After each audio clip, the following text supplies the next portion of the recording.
কিন্তু ইঞ্চুৰেঞ্চৰ টকাখিনি কি হ'ব বনৰীয়া ফুল হ'ল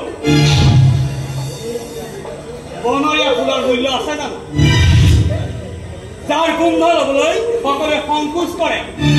বিষাক্ত ফুল বুলি দূৰৰ পাই চায় হাতেৰে চুবলৈ ভয় কৰে আজি